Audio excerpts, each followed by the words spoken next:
Today, I'm showing you my rustic carnivore bread recipe, and I'm not exaggerating when I tell you this is the closest thing to real artisan bread I've ever made, and it has 0 wheat, 0 gluten, 0 grains, and 0 flour. Stick with me because this bread is going to give you everything you love about the real thing without the bloat and indigestion that comes with it. Before I get into cooking, I just wanted to give a quick announcement to one of my biggest carnivore friends in the space. It is the Carnivore Bar family. They literally just dropped their everyday bar line. It's basically a $5 pemmican bar that has 0 junk ingredients. I have seen every single protein bar and energy bar on the market. Carnivore Bar has 0 whey, and it's made out of high quality beef, salt, and that's it. 220 calories per bar with 10 grams of protein and 20 grams of fat. It's literally just like eating a steak in bar form. Since this is Carnivore Bar's latest drop, they will most likely sell out, so I highly recommend checking out the link down below. You can use my discount code SBGAL to snag your box of Carnivore Bars. If you've tried keto breads before and have been disappointed by weird, spongy, dry texture, you're going to love today's new bread recipe. And for those who have been asking over and over about my cookbook link, the link to pre-order my carnivore cookbook is now live. I'll be sure to link it down below in the description box. Thank you so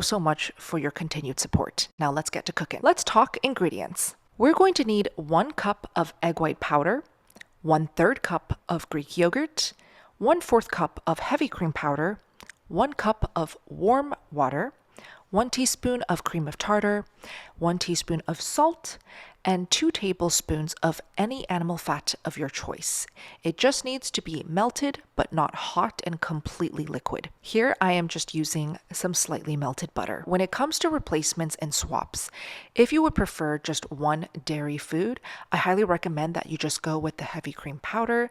This will really make sure that the bread is fluffy, light, and airy. If you're going strictly dairy-free, you can absolutely swap out the yogurt and the heavy cream powder for just pure butter powder. I'll make sure to link in the description for anyone who wants to understand swaps and adjustments. But I personally love the yogurt here because it really does give the bread this subtle sourdough adjacent tang that makes it taste incredibly authentic. So first we will be whisking together in our stand mixer our warm water and Greek yogurt. I simply whisked on a very low setting for about 15 seconds, just simply until the mixture turned smooth. Next up, 1 cup of our pure unflavored egg white powder and 1/4 cup of our heavy cream powder. And as always, everything that I use is linked down below. Now, here is the absolute golden rule of this recipe. If you skip this next part, your bread will have the texture of a sad kitchen sponge. Once you stir that egg white powder into the liquid, you do have to walk away. You're going to have to leave it alone for 10 full minutes. I know that patience is hard, especially when carnivore bread is on the line, but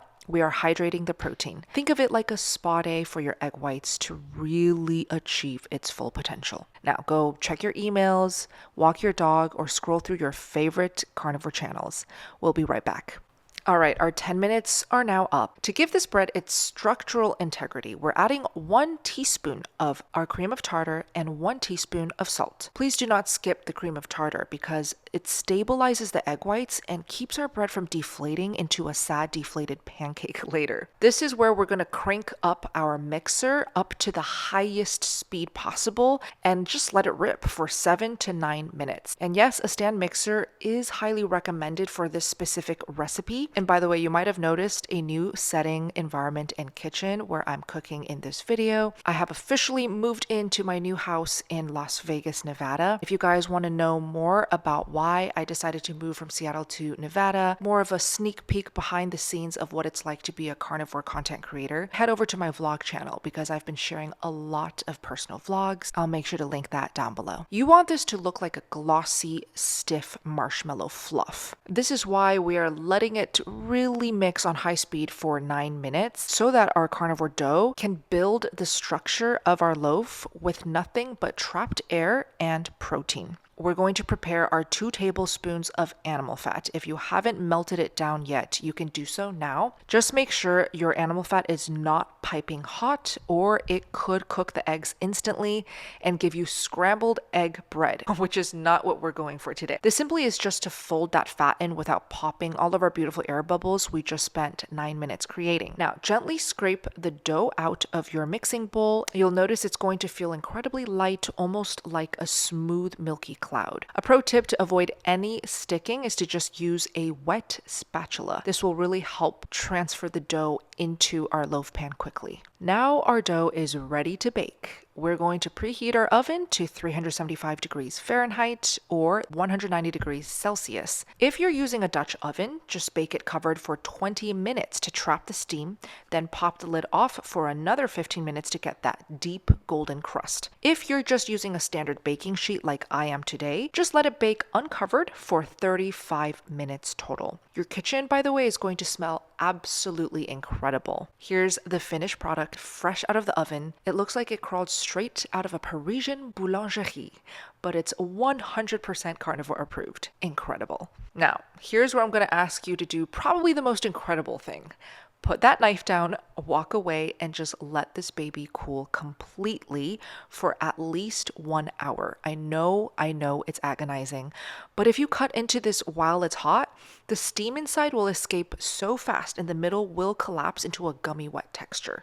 You just need to trust the process. And hey, during this time when you wait, you can feel free to check out the many recipes I've posted so far right here on my channel. And for those asking about my cookbook, when it's going to drop, the pre-order link is now officially live, and I'll make sure to link that down below in the description box if you would like to pre-order my first carnivore cookbook. Look at the structure of this bread. It's soft, it's airy, and it holds up perfectly to a heavy-handed smear of farm-fresh grass-fed butter. Every time I make carnivore bread, I personally feel like it's a shame to not enjoy it with some delicious fatty meat. I'm going to show you how I cook a perfectly rare steak as well as a perfect medium rare steak using my favorite meat thermometer. So this right here is the Tyfer Gold Sync Dual Thermometer. Dual as in there are 2 different thermometers that you can set to different temperatures. And this comes in handy when I cook multiple pieces of meat like I am now. My husband, believe it or not, loves a medium rare. You guys already know I love mine blue rare. I might even eat it raw if I'm in the mood. So I barely like to cook mine except for a flash sear. So one thermometer I am setting to 125 and the other I'm setting to 135 degrees Fahrenheit.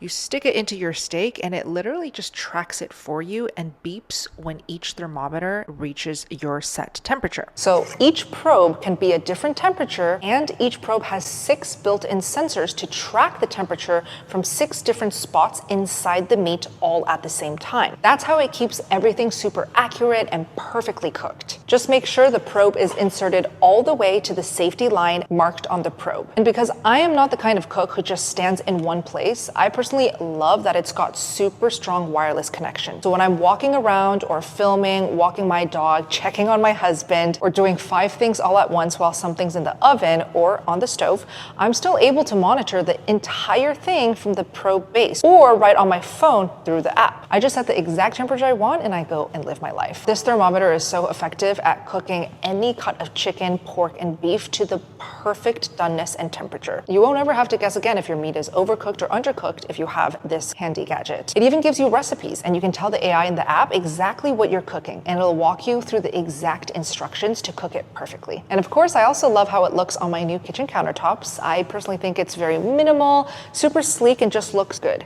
I've been very impressed with this tool and it's earned a permanent spot in my kitchen. In fact, I got one for my dad for Father's Day, and so you can also snag a huge discount coming up with Prime Day and Father's Day. And on top of that, use my code STEAK typed out for 10% off your Tyfer Dual Sync Gold Thermometer. I have also linked them down below in the description box. Now that our steaks are beautifully cooked, one is rare, one is medium rare, I'm going to melt my raw Miller's Bio Farm cheese that I've sliced up, and this is for my husband. I'm just going to eat my steak plain. I don't need all of this fancy schmancy stuff melted on top, but this is for my husband. So because it's piping hot, I've placed a couple slices of thinly sliced raw cheese to slowly melt over the steak. And as you can see, we are now slicing our Philly cheesesteak into nice thin slices itself. We're going to lay it over our beautiful sourdough rustic carnivore bread. We're going to pour over my delicious carnivore gravy sauce, and I have a recipe video for this already. I'll link it down below. All of these recipes that I've ever made, by the way, are going to be in my first ever carnivore cookbook, so if you want that, also linked down below. And so now that you've made your sandwich, you are finally done with cooking. As much as I love cooking these fancy, beautifully thought out meals for my loved ones and for my husband, I personally can't be bothered to cook something this elaborate for myself. I am just more than happy eating a delicious, rare steak that's been perfectly cooked. Maybe with a little salt on top, some days no salt, just plain. Let me know what type of carnivore you are. Do you enjoy these beautiful recipes, or are you more of steak every day for the rest of your life type of person? Let me know in the comments, please.